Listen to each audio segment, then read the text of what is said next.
Bom dia, pessoal. Estamos aqui com o Vitor e com o Jaime. Muito obrigado por vir, mano. Boa tarde, Jaime. Boa tarde, Vitor. Cara, primeiramente, a gente queria agradecer você, né, por ter vindo ao Salecast, ter aceitado esse convite. A gente é muito grato. E enfatizar que você está na frente da Secretaria de Saúde desde abril de 2022 e também todos os seus prêmios, né, como eu vejo aqui, prêmios de cidades excelentes. Você também conseguiu a conquista do futuro Hospital do Câncer, que é algo muito legal para a nossa cidade, para você, é algo maneiríssimo. E a gente queria saber algumas perguntas sobre ISTs, doenças transmissíveis sexualmente, que é para o nosso trabalho, para a gente ganhar uns pontos, né?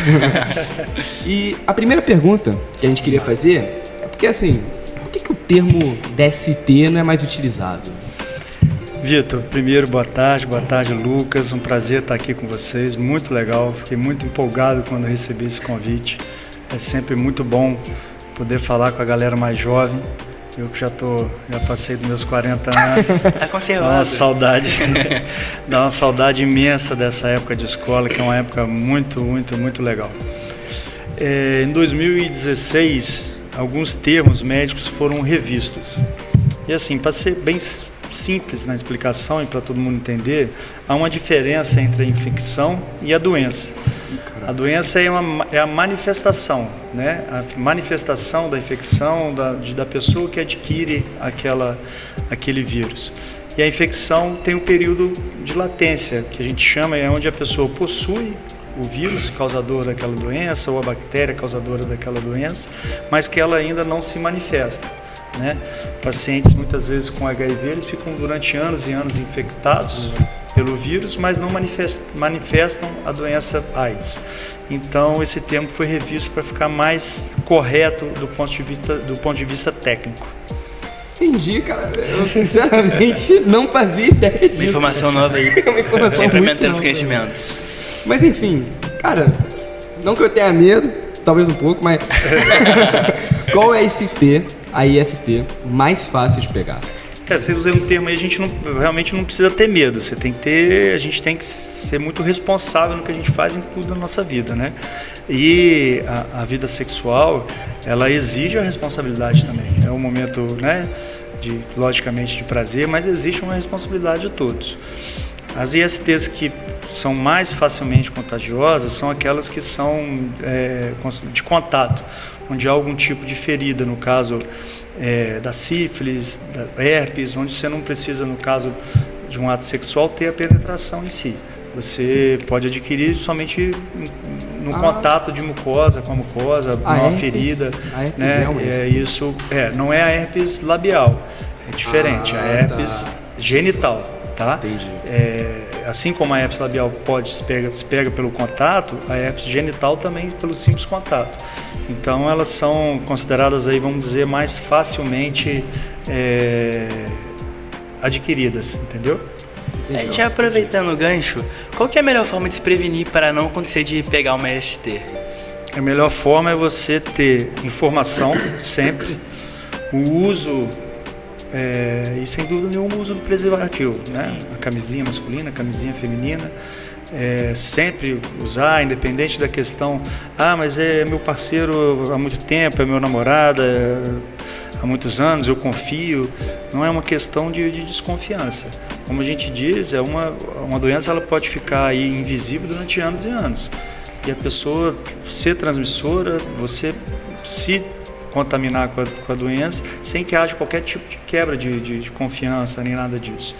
Mas o uso do preservativo é indispensável. Verdade. Caraca. Mas enfim, só uma pergunta mesmo. Eu queria saber qual delas é a mais conhecida. Você sabe a IST mais conhecida? Acho que a mais conhecida é a HIV, né? Eu acho HIV. pela questão de você não ter cura.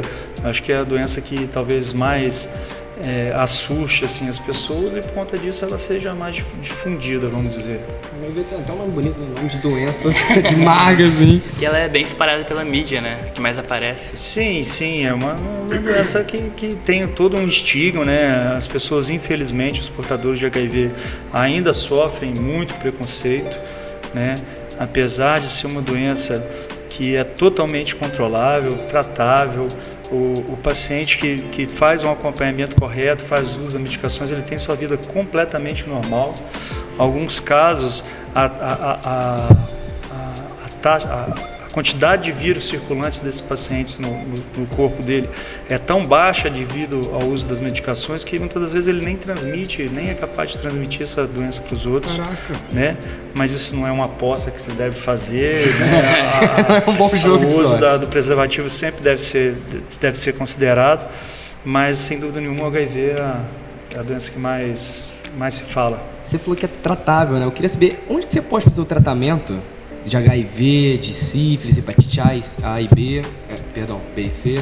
Sim, no SUS tem algumas doenças que o tratamento é exclusivo do SUS, né? Por conta de liberação de medicação, essas coisas todas. Então, o HIV é uma delas. Em Resende, o tratamento é feito no SAI, né? Que é o serviço de atendimento especializado, de atenção especializada. Ele é composto por equipe multidisciplinar, médico, enfermeiro, assistente social, técnico de enfermagem, psicólogo, né, tudo, né, para poder fazer o tratamento completo de acolhimento, da pessoa poder, né, se tratar a cabeça também, saber que ela tem tratável. E as doenças consideradas mais simples, vamos dizer assim, as ISTs mais simples, podem ser tratadas no próprio posto de saúde, pelo clínico geral, atendendo aos manuais do Ministério da Saúde. Entendi, mas assim, só para o público, né, assim, para saberem melhor, quais são os dias e horários para quem deseja realizar os testes? Tá, tem uma diferença aí. Você tem os exames laboratoriais, né, que são exames específicos, vamos dizer assim, e eles demoram um tempo maior para sair o resultado. E você tem os testes rápidos. Os testes rápidos para essa doença, para HIV, para sífilis, para hepatites, eles saem em até 30 minutos.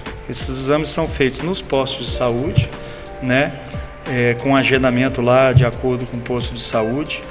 No SAI, que funciona ali, para quem conhece aqui Resende, ele fica ali no posto Resende, ali perto do Colégio Santa Ângela, entendeu? Ele é por nível e demanda, quer dizer, você chega e faz o exame toda terça-feira de 9 às 11 horas, você pode fazer esse exame. E a gente tem algumas campanhas em horários diferenciados, em finais de semana, que as pessoas podem acompanhar isso através da rede social da prefeitura.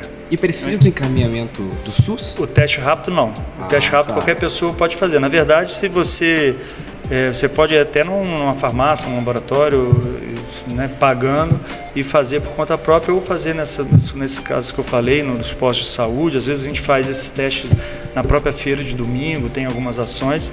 É só chegar, manifestar o desejo de fazer o teste e fazer. Entendi. Muito bacana. Inclusive a feira tá bombando, hein? A feira é boa, né?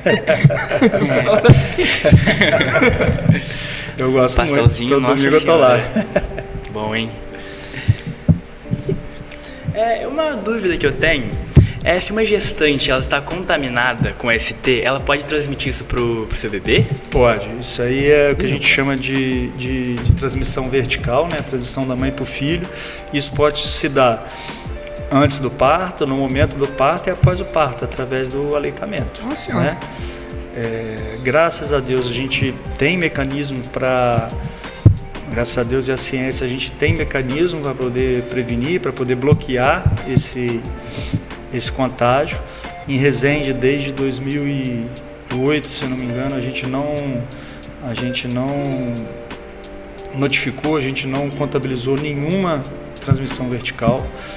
E isso através de um pré-natal bem feito. O que é o pré-natal?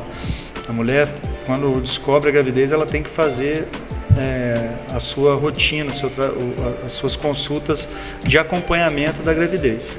E durante esse acompanhamento são feitos exames. É feito ultrassom para ver como é que está o bebê e é feito exames na mãe para ver se ela tem HIV, se ela tem sífilis, se ela tem algum outro tipo de doença, que a partir do momento que se trata e se faz algumas ações antes, durante e após o parto, evita que a criança contraia a doença. E a gente tem tido um bom trabalho nisso em Resende. Entendi. Mas, por exemplo, se o bebê nascer e deu errado as alternativas, tem alguma coisa que pode ser feita quando ele já nasce ou aí... Aí é feito o tratamento. Né? De acordo com, lógico, a dose, a medicação, isso depende do tipo da doença, depende do bebê. Mas, por exemplo, a sífilis é uma doença que que traz, quando não tratada, ela pode trazer sérias malformações no neném, né? Algumas coisas assim, bem graves no bebê. Outras doenças como HIV, a criança pode, anos depois, só descobrir que tem doença. A mãe não faz ou não fez o acompanhamento pré-natal, se não fez o exame de forma correta. E aí é feito o tratamento de acordo com a necessidade da criança. Entendi. Obrigado pela resolução. Inclusive, pré-natal eu estava achando que você estava falando de macete. Mas obrigado por explicar. Inclusive, só queria perguntar aqui. Então, desde 2008 não teve nenhuma... Não tem notificado no município de Resende. Caraca. Nenhuma transmissão vertical. Esse é o fruto de um trabalho bem legal que é feito na maternidade APMI, na rede básica de saúde, onde a gente consegue, né, mapear essas pacientes. Elas são, quando identificado isso, elas são colocadas no que a gente chama de pré-natal de alto risco, né, onde você tem mais controle, maior número de consultas, e graças a Deus a gente tem conseguido bons resultados. Resende é sinistro. Resende, pô, tá no topo, parceiro. Enfim, Jaime, muito obrigado. Aprendi muito contigo hoje, seríssimo. Eu, inclusive, até aprendi que, né, o pré-natal não é uma ciência natal. Gostei muito de saber. Eu agradeço pelo aceitamento do convite aí. E agradeço por você ter vindo, enfim. Muito obrigado, respeito muito o seu trabalho. Muito obrigado, muito importante a sua presença aqui. Obrigado, Lucas.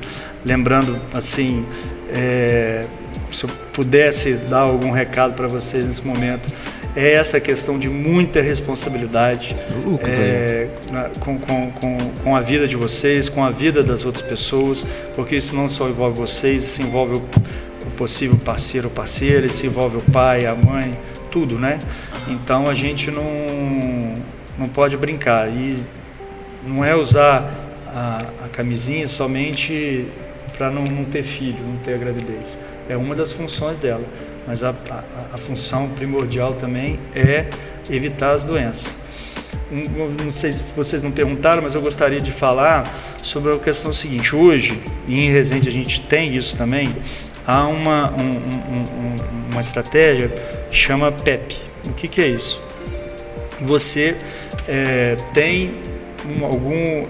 tem uma relação sexual desprotegida, consentida, ou se protegeu e achou que a camisinha furou, estourou, você deve procurar atendimento numa unidade de saúde, nos casos de finais de semana na UPA, no hospital de emergência, ou até lá na UPA na unidade de pronto atendimento do Paraíso.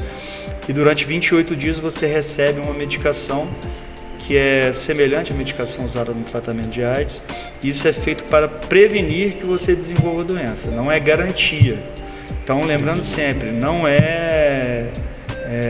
vamos dizer, a farra do boi. Está liberado, não preciso usar camisinha, porque se eu não usar, eu vou lá no hospital, eu tomo a medicação. Toda medicação tem seu efeito colateral, é uma medicação que pode prejudicar alguns sistemas do organismo, por exemplo, o fígado. Então, no caso de acontecer, na eventualidade de acontecer, procurar a unidade da saúde para que faça esse tratamento preventivo para não desenvolver a doença. Entendi. Inclusive, muito obrigado por falar, né? Tá bom? Porque nosso professor citou pra gente falar, acabamos esquecendo, mas... Perdão, Caio. Ainda bem que pra temos alguém vocês, muito na competente. idade que vocês estão aí, vocês têm que ter muita informação para poder tomar sempre a melhor decisão. Muito Tá obrigado bom? mesmo. Obrigado. Valeu. Valeu. Valeu. Foi? Foi.